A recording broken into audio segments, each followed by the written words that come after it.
I mean, I get paid for watching this garbage, but what's your excuse?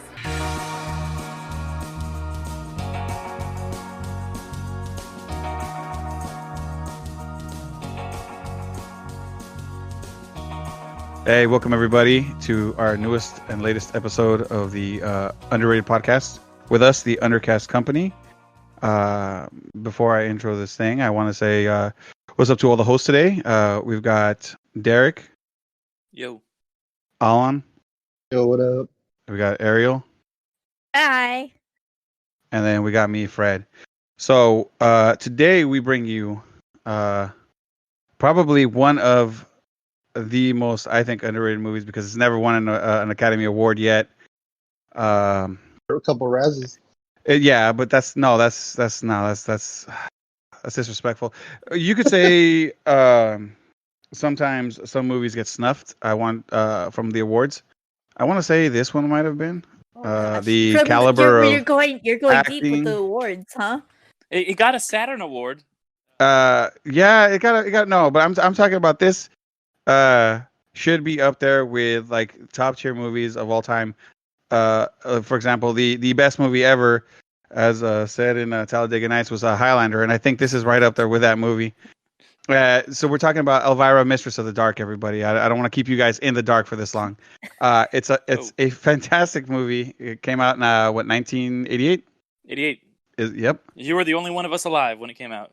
Yeah, I saw, but I didn't see it in '88. I was too young in '88 to watch this movie. I think I saw it in the '90s because at that point I was a little bit older and I could understand the intricacies of this movie. I might have been like 10. You know what? The underlining tone. Let's just say. So this movie, the director was James Sigon. Oh man, I'm so bad with names. Signorelli. Man, that's terrible. The writers were Sam Egan, John Paragon. The stars, I mean, there were stars, I guess, but the best star was Cassandra Peterson, aka Elvira, Mistress of the Dark. Kaniki from Greece was in it. He was Kaniki, essentially. The guy, Kaniki became an asshole. Okay, did you guys ever watch Pee Wee Herman Show? Yeah. Yeah. Okay, remember the guy, the genie thing that would come out with just the head? Yeah. Yeah, that's that was the gas station attendant in the movie, in this movie, I believe, if I'm not mistaken, because they have him credited as that. And then what's her name from Ferris Bueller's Day Off? Like, he's a righteous dude, you know. Yeah. She's in it, and then speaking of Pee Wee Herman, there's a Pee Wee Herman doll in the beginning. Because she and Pee Wee were they were buddies. Friends. Yeah, it was like in her like little not her office, her green room, dressing room. Her dressing room. Yeah, green. Yeah, I remember I saw it because I was a kid. Fred had that doll, and it terrified the fuck out of me. Yo, what about oddly enough, before I made this pick of this movie, because we'll go into some other stuff, I've been looking for that Pee Wee Herman doll on eBay, and I found some, and I was gonna get one, and I thought it would be really cool to invite you over and just have it staring at you somewhere. No, it's okay. I've come to terms with it. I know. You think that? I know. You think that? I've seen it in person. You gave away the prestige. I know. I held it in my hand. I did. No, but I mean, it's probably gonna be a while. I mean, let's be real. This is this quarantine. Who knows? He'll forget about it. Yeah, but no. What I'm just saying, like, I think you gotta be like stealth with it so that it takes some. I think I'm just gonna put it in his car on the shelf. This shit. I'm gonna go to his apartment. I'm gonna sneak into his car, and I'm just gonna leave it there, and I'm gonna have a note and see, like, are you still over it? And go with that. But yeah, so the Metacritic score for this movie was a 43. It didn't do that well, box office wise. Opening, the budget was $7 million. Is it? Wait, no, 7? Is that? No. Wow. What? No, I don't. I know it made $1 million. It made $1 million. Right? Yeah. Opening weekend. No, it says estimated budget. Estimated budget was like 7.5. Budget was 7.5 million bucks, Yeah. and it made 5.5. So there you go. That's what it was. Okay, I was reading not backwards. good. Not good. Now, okay, I'm gonna be 100% honest. I picked this movie because I love Elvira. She's cool, and she's always been cool. Growing up, this is one of those figures that you've seen in your life if you were a kid from the 80s. You know, being born, being in the 80s, 90s, because I was born in 85. coming up in the 90s. You saw her. She was Knott's Berry Farm. I know a lot of people have seen her there. Yep. She's had her shows. I saw her last show there. Yeah. Yeah. So there's a lot of people that have been worked there introduced. during her last show too. I used to go to remember when it was not LA Comic Con, but it was Stanley's. Kamikaze. yeah, it was Kamikaze. She used to be there. Like in the very beginning of them, she was always there. She hasn't done it in a while, but I used to see her all the time when we She's Yeah, 'cause retired. she's like well, getting close to 70. She still True. does She'll it, bring though, it out Well, she once still did in a him. while, Dresses up. but she. Yeah, I know she tends to. It seems like she tends to do more of the horror conventions. I'm just saying there was a thing when it was a Stan Lee Comic Con. There was a thing with her and him kind of. So they were both there all the time, and then all of a sudden, when it switched over to LA Comic Con, she was just not there anymore. So like I said, it could be the retiring, or it could have been something behind the scenes. I have no idea. Yeah. But I just know that I used to see her all the time there. So I actually got to see her in person. I never went to get a signature because I don't have that kind of cash. But it's not that it's super expensive, but I just don't carry that much cash. But I got to see her. I really walked close. Like I walked as close as I could next to that booth just to see her, at least to be like I see her. To see her. More respect, my man. All right, that's Elvira. Respect. I don't care if she's 70. I went up for she could be 95. And you know what? She's still a beautiful woman. And stunning. She's beautiful. Yeah. With that, I'm gonna let you guys go. First, one little thing. Yeah, go ahead. One little thing. Explain because I know some people are we don't live in that age anymore. Where she did? Okay. Who is Elvira? Yeah. So the way I caught her a few times, because she was on TV, she was on everything, dude. Back then. Yeah. She was on a lot of stuff, but I guess kind of like think of Mystery Science Theater, but horror movies. I want to say they were horror movies, but they were really bad movies. It's like the late night, Mystery Science Theater movies. Yeah. But it wasn't like Mystery Science because she wasn't like talking over the movie constantly. No.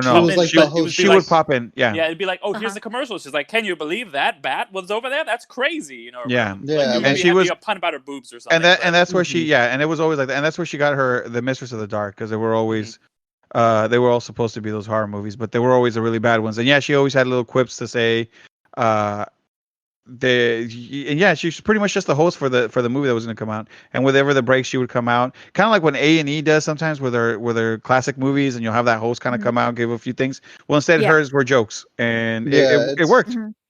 I mean, it's like didn't Vincent Price do it? And then I know back then in the 90s, TNT had this thing called Monster Vision, and they had a guy called Joe Bob Briggs, which now if anybody's interested in like seeing that kind of like horror host kind of thing. On Shudder, you can watch The Last Drive-In with Joe Bob Briggs, and he does something similar. But his is more like he shows a variety of horror movies. He does put like really shitty ones, but it's kind of in the same vein as Elvira. If anybody wants like a modern, and they were, I believe there were people before Elvira too that did it. Yeah, she just happened to become a personality out of it, and I mean that's essentially where she started. And then it just, like I said, it's been in many different things that you've seen her. There's Funko Pops for her. There's a whole clothing line. I think it's like Creepsville. I can't remember what they're called, but they've got a bunch of Elvira merch that they sell, which is awesome. I'll try to find the name so you can put it down there. Link them. But it's like Creepy Co. Creepy Company, like Creepy Co. I don't think so. Company. It's like Creepsville, like something. I'll look them up. I'll let you know. But they've done a lot of stuff with her. Just in case anybody wants anything of her stuff. But yeah, so she's really been at least for me being young and stuff like that. She's always been a name that's been out there. I don't know who what you would have nowadays that would be considered her level, but. Yeah, because it's a personality. I mean, there hasn't really been many people like her. She acts because she has these movies. I know there's another one that she had recently came out. I can't really remember, a couple years ago. Another like Elvira movie, but it's one of those things that like she's a personality. Had movies, was on different things. I mean, what more can you say? But I want to know what you guys thought about this movie before I spill my heart of love on this thing. Can I start? Yeah, go for it. Yeah, go for it. So quoting the movie, at least it had a moral, but I did like the moral. And it's just, it is a very 80s movie, and it is, I mean, it gave me a laugh, which I guess that's what it's for, and that's why I kind of like enjoyed it. But there were moments where, like, I don't know, like I'm not as prudish, but there was like moments like, oh my gosh, like especially with the picnic. Oh yeah. Let me just say, like, there was an act. Yeah. There was an implying of an act of a woman making sure she got pleasured, and Yeah, she sat on some dude's face. Okay, thank you. I wasn't good at mentioning. I mean, that's pretty. I mean, in the day and age of WAP, if you guys have not heard it with Cardi B, that's right. and Meg The Stallion, I don't think that's that bad of a thing to say. Yeah. No. Okay. She has women empowerment, and she empowered herself as well. No, that's what I want to talk about. Is that's what the big takeaway of Elvira in general and of this movie is: women empowerment. And like, you know, she even though, you know, she's showing off her boobs, she like extrudes like classiness and in a way that I really wish like the WAP thing going on now would be, because it's like it's being, you know, you are looking quote unquote sexualized, but you are doing it with class and with, yes, I know my boobs are big, but they're, you know, this is how I like to dress, you know, kind of thing. And I feel like she is a really good what was that, like really good role model for girls and women. Just because she's doesn't care what anybody thinks, you know. She plays by her own fiddle. Like, if somebody like tries to take advantage of her, she knocks them down to the ground.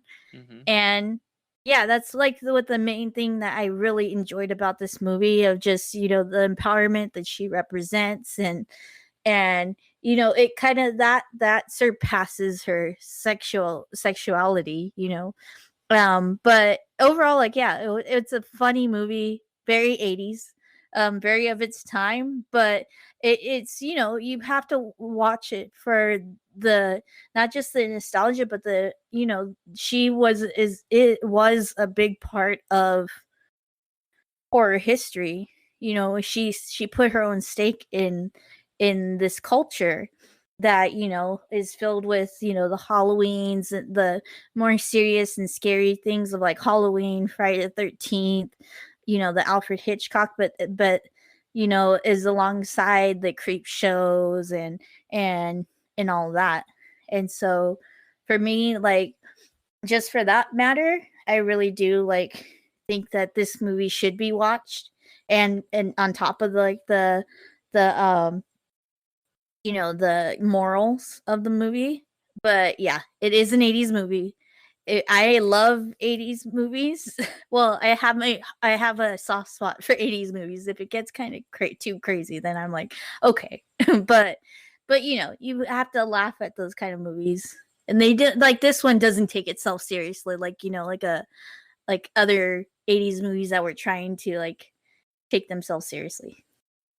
Yeah, if I can kind of jump on that, because I was, you know, I do feel like I agree with a lot of the things you're saying, and the whole thing about like her being like very sexual, and it's like an empowered sexuality. It's very much like she's like, I'm dressing like this because I want to. She's like, I'm making jokes about my boobs, and like, you know, if I want to like have these boys out here and like she wants to go get laid, she can. But also like, she's not gonna fucking suffer any fools. Like, she's like, yeah, I'm sexy and stuff like that, but I'm in control of this. Like, you don't get to like if some creep is gonna grab her boobs, she'll like punch him in the face or whatever. Like, just she's like, and just because, yeah. And just then at the same sexual, time, she has like a innocence to it too. Like, she doesn't think that people, like with the boys like looking at her ass and stuff. She's like, kind of thing of this. Like, she doesn't notice kind of thing, because I don't know if doesn't I would say innocence. Yeah. I just think she's just kind of like in charge of it, you know? Yeah. Like, she takes control of it, and if somebody else tries to take control or like do something that she is not comfortable with, people just think, oh well,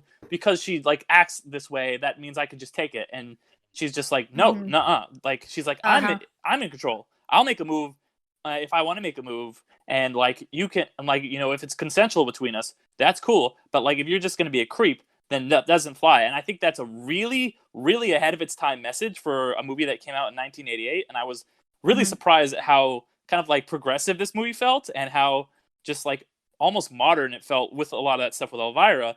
And it caught me off guard. I was not expecting it. I was expecting just kind of like jokes and stuff like that. And she's just kind of like, well, how did I get into this one? But I really enjoyed it for that. I also just really liked the movie a lot because it reminded me a lot of another movie you suggested, Fred, and I think you guys know what I'm talking about, Ernest Scared Stupid, which is, you know, a movie that I kind of enjoyed, but I think that this one was a lot better for me. Like I would go back and rewatch this one for sure because like maybe on Halloween or something, because I feel like with Ernest, it was like they both are like kind of 80s icons that they're like, okay, well, like Ernest got started in commercials, she got started in kind of doing these like late night B movie, like, you know, like commentary things. And they were like, okay, they kind of blew up and then they got their like own movies and stuff like that.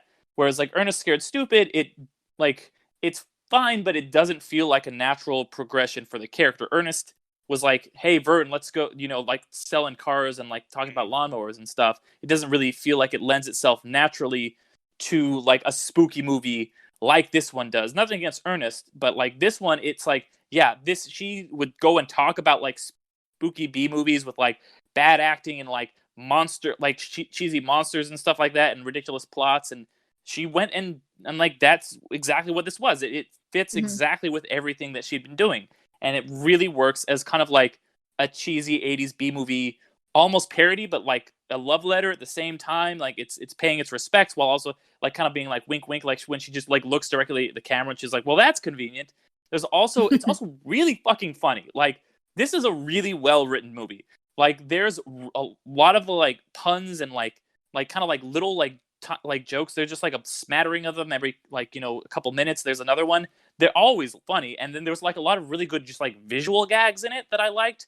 It's just kind of like just across the board. I felt like this is a like great cult movie. Like it's the definition of a cult movie for me.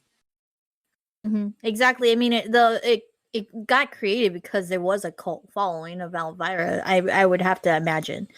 But yeah, no, and then like going to your like it defies like expectations and breaks stereotypes in a way is that she basically like I want to add that she basically falls for a straight like a what would be considered like a straight man, you know, like just like the kind of tonal and polar opposite. I would like to say that it was because he was very attractive and buff, and that's why she went after him. He's very attractive and buff, but he's very straight edge too. But I think that's what makes that's I think their comedy angle in the sense of because she's so assertive with her sexuality and everything that to have another person just kind of go with it like easy, like, oh yeah, let's do this, wouldn't have the same kind of sense of humor to go throughout the whole movie as a guy who's like, oh, you know, she wanted to go for the kiss. He gets in his truck and takes off because he doesn't even realize it. It's things like that. That's where you get those little jokes. That if the guy was more, I would do. Yeah, if this guy was more assertive like her, it might have wound up like a one night stand kind of thing. Because then there would be no real kind of way to keep this kind of joke flowing. Yeah, you gotta have one person kind of like playing it straight, one person being kind of over the top person, you know? Yeah. Yeah. Yeah. So, what do you think? Well, pretty much, you guys said a lot of stuff that I like. Pretty much, you read my mind on it. So I'll kind of delve into the things. Not that I didn't like it. I thought it was great. I enjoyed it a lot. I mean, it's definitely a cult movie. I'll tell the listeners right now, you're not watching it for the story. It is the story doesn't really get. Wow, I beg to differ, but I'll talk about that. Yeah, you don't really get into the business until like at the 1 hour mark. Yeah, which I noticed. True. Yeah, it's kind of an hour of just Elvira being Elvira, which is great. I mean, that's the best part of it is you're watching for her. But I mean, I won't lie, the other actors and everybody else in the story is pretty meh. But yeah, like if you go for the comedy, you go for the gags, you go for Elvira. That's the main thing of it. Story wise, she just she's trying to get a deal in Las Vegas. Yeah, the Las Vegas show, and she needs $50,000. And then she finds out that she's like her aunt died. Her great aunt died, and she has something to inherit, and she has to go to the will reading at like this pretty straight edge conservative town. Yeah, so that's where you get all the good humor for it, because everybody's like, they contrast her, and then she ends up finding out that she gets a house, and then there's a book and a dog, and she's kind of like upset about it because she was hoping to get the money so she can start her show in Vegas. And then hijinks happen and everything happens, and you find out that there's a cousin or an uncle who's like a warlock and or a demon kind of thing, and he wants the book because it's like, the Necronomicon or something like that. And the whole plot is just them trying not to fucking die because the whole town's against her, and they're like, oh my god, she's so different, and blah blah blah. And then the uncle gets the book and he becomes like a demon, and then it's like a race against time trying to like get the ring off of him. I guess there's like different artifacts and all this stuff, and you find out that Elvira's mom was like a really powerful witch, which was also played by Elvira. Cassandra Peterson also played her mom. Yeah, with her natural hair color, I think too. Oh man, she looked amazing there too. I was like, damn girl, chill. But yeah, no, and that's pretty much the basis of the plot. And then at the end of it, everybody's like, hey, you know what, Elvira, you're all right. And the town really greets her with open arms and everything. And it's like, all right, you know what, man, like, you're all right. You helped us out, blah blah blah. So that's pretty much the gist of it. And but yeah, story not really the most important part of the movie. You're kind of just there for her. She pretty much steals the show all the time. Her Corvette, or is it a Corvette or is it a Bel Air? Oh, maybe it's a Bel Air. I'd have to look it up. It might. Her car pretty much is so badass. I want her car. There's the what is it, like the Macabre Mobile or something? Yeah, the Macabre Mobile or something like that. The thing was so sick. It's a black. I think it's a Corvette. The interior is kind of like, I want to say like polka dotted, black and white. Well, white with black polka dots. Like skulls or something like that. And then the steering wheel is like chain, metal chain, and then the skull in the middle. Yeah, it was pretty cool. Oh yeah, but lastly, I guess for me, the only things I didn't care for is like sometimes it was kind of cringy for me. No, it was I believe it's a 1959 Thunderbird. Oh, that's a nice car. I don't even know shit about cars, but I know that's a good car. I mean, it's customized, so it's not like 100%, No, definitely customized. I mean, everything, even the grill has like the bats and spider webs and all that. But yeah, I mean, there was times where the movie was kind of cringy. I'm not a big comedy guy, so I'm kind of like, okay, I like the visual gags more. But yeah, mostly it was cool. But what I really liked is it was like an homage to all the shitty horror movies that she like posts and stuff like that. Because I kept telling myself, remember what she does. And then she even talks about it. She's like, "You ever seen I Love Satan or something like that?" And it's so bad. Old Roger Corman movies. Great. Yeah. And then she shows, or she screens basically Attack of the Killer Tomatoes, which is like one of the most infamous bad horror movies. Yeah. Mm-hmm. Yeah. So I thought that was great. So you kind of have to remind yourself, like, hey, they're going in it for like Elvira, and like they're pretty much. They know what they're doing. They're making a shitty horror movie comedy, but at the same time, it's like an homage, like Derek was saying, like to all that old stuff, like Plan 9 from Outer Space, Attack of the Killer Tomatoes, all that great stuff. But other than that, yeah, I mean, it's a great cult movie. I enjoyed it. Like I said, for me, just occasionally cringy, but yeah, other than that. And I will give a disclaimer, though. People are going to go out and watch it. It's very, like, handsy. I was very blown back. I was like, "Oh my god!" For 1988, this is like really. I think we mentioned the level like earlier. I mentioned the moment that I'm like, but no, I'm just saying like I'm like if you were to try and make a movie like that now, it would not fly. I think everybody would lose their shit. Everybody like, "I fucking dare you!" Da da da da. This is WAP on film kind of thing. Like, but yeah, other than that, it's great. Just. I want to let everybody know, like, even I was, like, blown back a second. I was like, oh, okay. All right. That's what I'm in it for. Cool. But yeah, that's me. Wow. So unenthusiastic. Let me blow your minds, people. So this movie, it starts off. All right, I'm gonna put it to you guys like this. It starts off like a day in the life of Elvira. Okay, Alan, you put no emphasis into this. I'm gonna sell this movie for everybody. The story wasn't the best part. No, that's what you said, but no, this is really great. So if you ever got to see Elvira do her show, that's what you get to watch from the get-go. The humor comes in when they start to break down the set because they're gonna do a newscast right in the middle of the news. It's gonna so the weather thing hits her like that's humor already because the way you see her show and the way it ends, all of a sudden you see this other part that just kind of gives you a little joke, ha ha ha. So it starts off real great, and then right away you get to see how much of a badass woman she is when one of the guys basically tells this new executive, "Hey, she'll sleep with you," and she goes, "Oh hell no, I'm not gonna sleep with you," and just boom, knocks him out. So right from the bat, you get to see who Elvira is. Yes, they do that little montage when she's driving from town to town. From her part to the next part after she finds out, because her ultimate goal with this whole show and everything was to be able to do like a Vegas residency, like a beautiful show. Mm-hmm. But they're like, "Hey, man, you're not proven."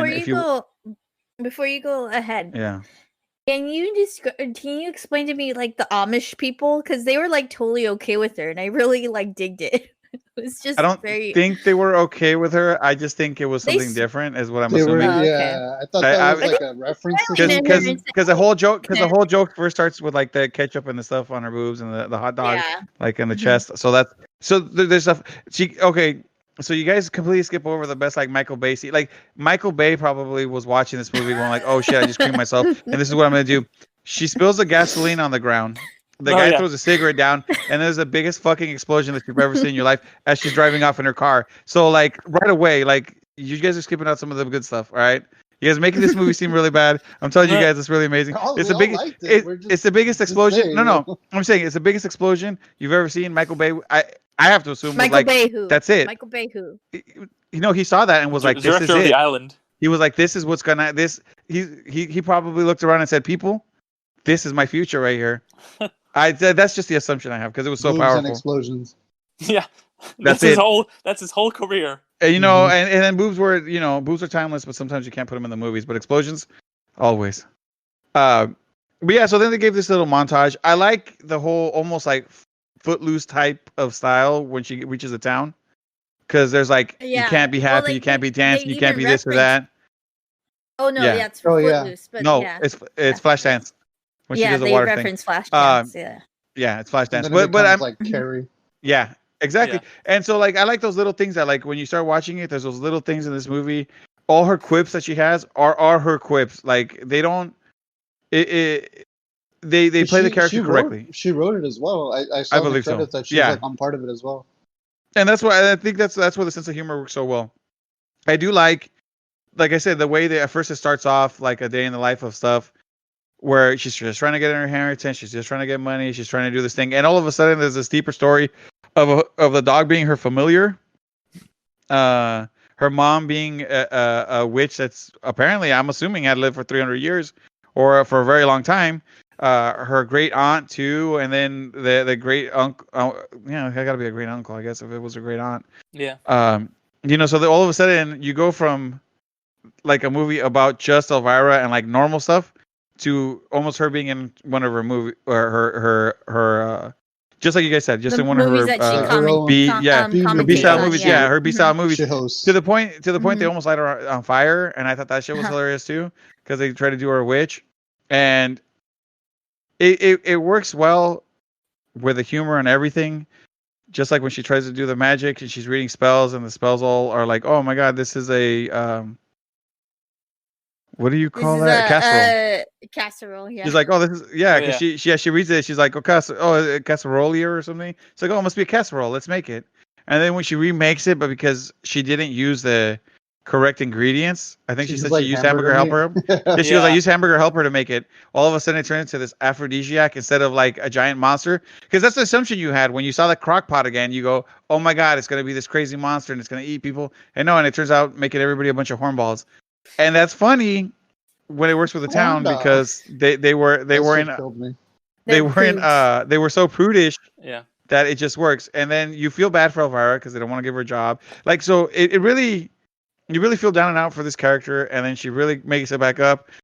I will say though, the end scene always tripped me out, and I think I read something that like I think they weren't gonna add that in originally because the studio was like that's gonna be too expensive, but then they added it in once they saw the movie. They were like, no, it kind of needs that part at the end, so I think that's why it just so it feels like it's the movie and then that cutscene of her dancing. Which, mind you, when I was young and I saw that, I was like, yo, this is it. I don't give a fuck. I don't give a fuck what's going on. But but what I'm saying is, even though it's there, everything that's there, even though you might feel that it's gratuitous or maybe she's just showing off too much or anything like that, everything that's done is done with a purpose. Because even though there was that dancing at the end, it's not just her dancing, but it's her Vegas show that you get to see at the end. So you get to realize that when she got the money from the uncle, she went to Vegas and was able to do her show, and that's what you get to see. You get to see her show at the end. So from start to finish, she achieved the goal that she wanted to, and you had a little horror movie. So I think this movie, in my opinion, works as a good 80s movie, right? In the sense of just a story. But like you said, it also works as a good Halloween movie. And in the sense of this movie reminds me of you hit it right on the nose, Derek. Of Ernest Scared Stupid. Yeah. Ernest consistently did different jobs in every movie. So it was constantly like him doing different things, like whether he was a trash guy or not, but he would be like, oh, I'm gonna help basketball or in the army or this or that. So he always had a thing to do. So that scary movie, but those movies were always for kids. They were always central around kids. So the way I look at it is, if you want a wholesome, kind of like that B story, kind of Halloween-y movie, you would go for an Ernest movie because the jokes are clean and there's humor, but it's a clean movie. Now, if you wanted a little bit of the scary, maybe a little bit more of the underhanded jokes, a lot of the puns, you would go with Elvira because that's more of an adult movie where you're gonna get all those jokes about faces and chests and sitting on faces and all this other all the jokes that they have, which are hilarious because even though it sounds bad when you say it, when you hear it, they work. They work in the scenes. Yeah. They don't just throw a joke just to throw a joke. It works in the context of what it does. And I think that's the only reason why it works. If you were to do this movie again right now, I think the only way it would work is if the humor works with it. Like you can't make handsy stuff just to be handsy. Like the joke's got to work. Like it has to work in it. Like, did you guys ever watch what was the movie? This Is the End? Oh yeah, I love that movie. Okay, remember how Hermione? They were like, "Oh shit, we got Hermione," but when she hears it, it sounds like they're gonna want to rape her. Yeah. And instead, she beats the shit out of them because she thinks they're gonna get all handsy. So like, what I'm saying is like, a joke like that, you would say, if you just say that in the context, you're like, well, that sounds terrible. But if it plays correctly with the right joke, it works. And when you watch it, you don't walk away with like I feel dirty, but more like you're like, haha, that worked. Whether you laugh hard, you laugh a little bit, but you go, oh, it worked in that context. And that's what I feel about this whole Elvira movie. Every joke they have, even though it might be crass, even though some people might be like, well, this isn't really my type of humor, I think if you look at it, it works well, and people will see it that way. And I think that's why it stands the test of time. Even though people do get handsy on her, she fights back. She shows you that that's not right. When she wants to get handsy with a person, that's okay, and that's the consent part, and the jokes work with. So it all goes hands in hand to make a really solid movie that you can enjoy, and you don't feel bad at the end of the day watching it. Like you don't feel dirty after you're done. Yeah, and I mean, let's be truthful here. That still, like there's reform starting and all that, but I mean, that is kind of like the truth in certain things. Like, guys are still handsy, women are still handsy. I'm not sexist or whatever, but yeah, like that. Like, people people try to take advantage. Some people try to take advantage of other people, and it's stupid and sucks. But yeah, in this movie, like you see that, you like kind of get that. Oh no, I'm not going. They're not going to do that. Kind of fighting back and stuff. Yeah, this movie came out like 25 years before the Me Too movement. It really feels like way ahead of its time. Yeah, exactly.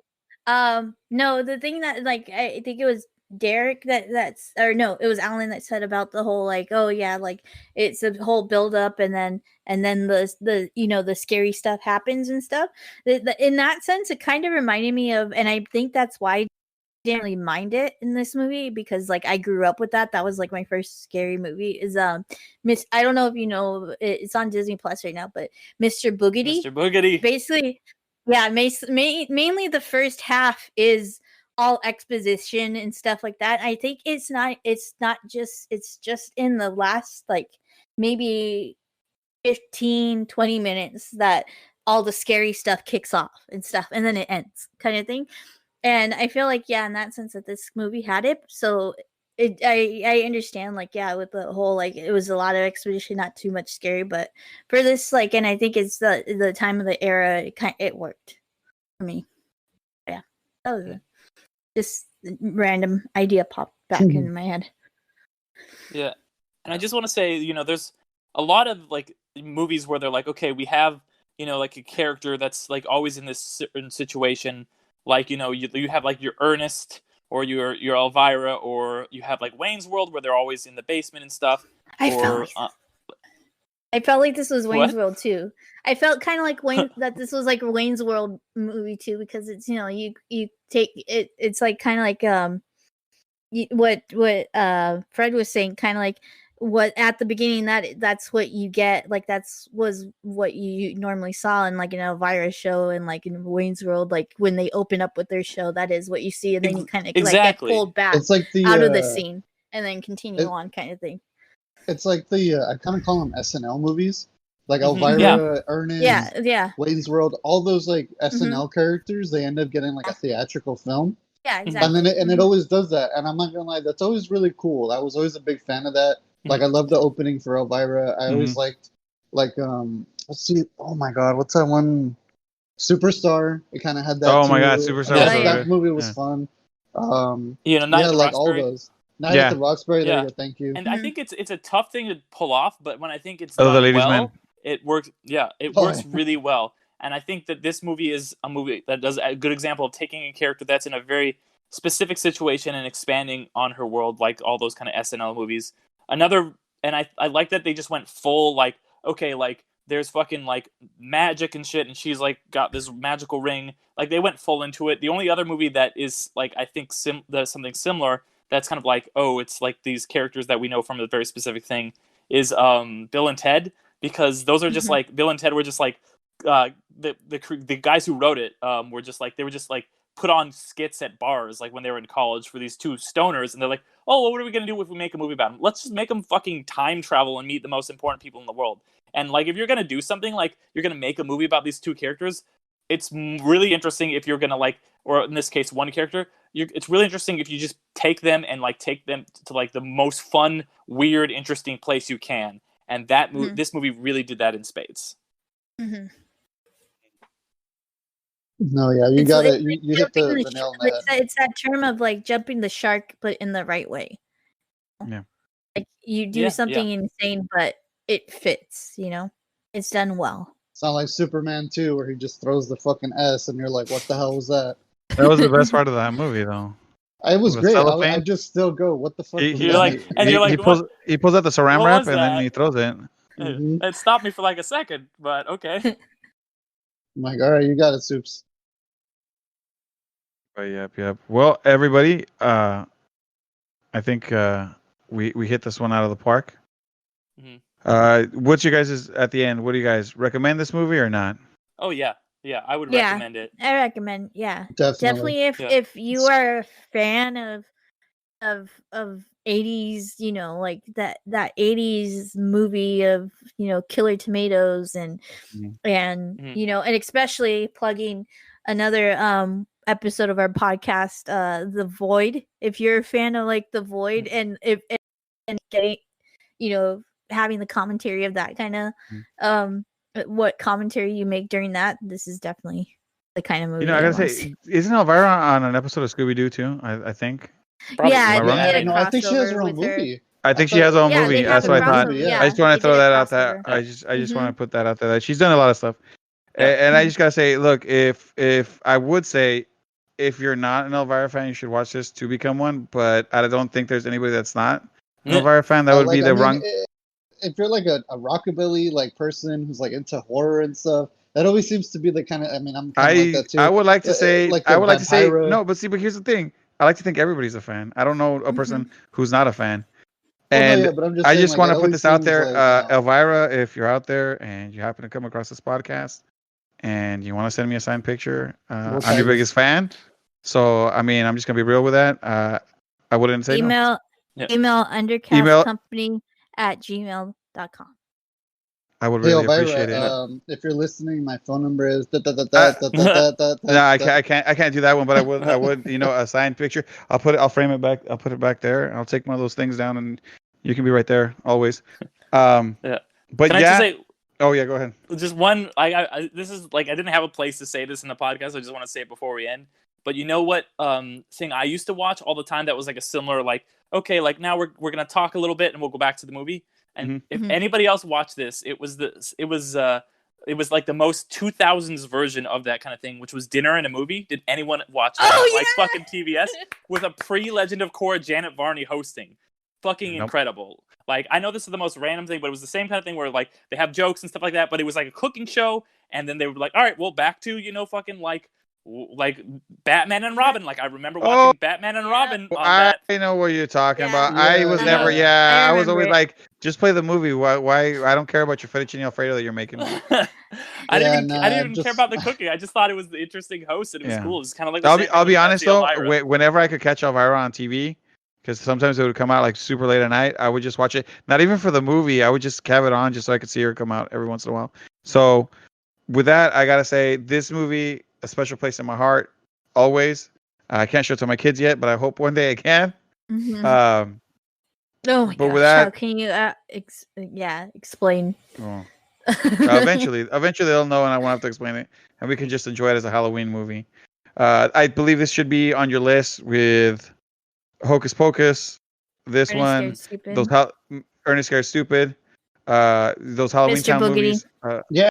I was gonna say Halloween Town. Yeah, those should be. I mean, obviously you're gonna have another list, but I'm just gonna tell you right now. You watch Hocus Pocus, you watch Elvira, you watch Ernest Scared Stupid, and you watch some of those Halloween Town movies, and then just expand your list. But watch those. Those are my recommendations on some of them wholesome, some of them even just a shit. But with that, I would like to say thank you to everybody that's gonna listen to us. Because this was probably the best episode we've ever done. I would like to retire, but we gotta keep going. Maybe we'll do the next Elvira movie. I don't know. I'll see about that. But with that, we have been the Undercast Company here with Ariel. Thanks for being amazing. Have a good bye. Alan. Wherever time is. Hey guys, thanks a lot, guys. Have a good one. Derek. I'll see you guys in another life. And me, Fred. But before we leave, one quick thing. Follow us on Facebook, on Instagram, on Twitter. We've got YouTube. We've got Apple Podcasts. We've got Google Podcasts, Spotify. Search us up under Underrated Podcasts on all of those. If you need to get a hold of us, what was our Gmail again, Ariel? It's undercastcompany@gmail.com. And I also wanted to add that we also have 2 more podcasts that just starting out. We have You've Never Seen, which is a podcast about cult movies and movies of important cinematic history movies that at least one person has never seen, and so it's basically me interviewing them and getting their first impressions. And then we also have Derek's podcast of Gateway Episodes, which he tries to introduce people who have never seen also show by having